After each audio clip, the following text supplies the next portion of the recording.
Ce site est unique en France. 3 hectares de vignes en plein cœur de la commune de Valençay dans l'Indre.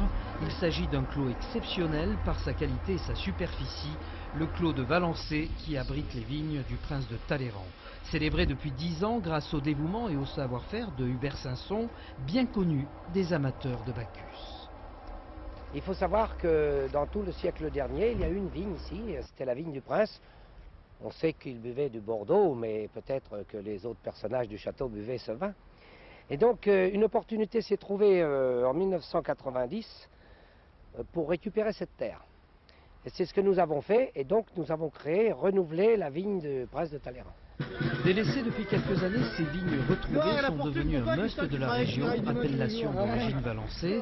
Sous la houlette de Hubert Sanson, elle donne lieu à une grande fête depuis 90 et cette année, cela revêt une connotation exceptionnelle de vendange du millénaire.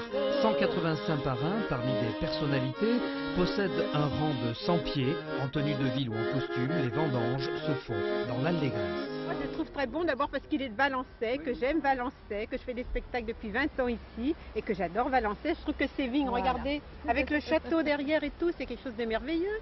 En rouge, du Pinot, du Gamay et du Caux, en blanc, du Sauvignon et du Chardonnay, rien que du très bon et même de l'exceptionnel pour certains. En tout cas, une grandiose fête pour tous les invités du clos qui, jusqu'à tard ce soir, dégusteront un élixir qui vient de traverser plus de 2 siècles.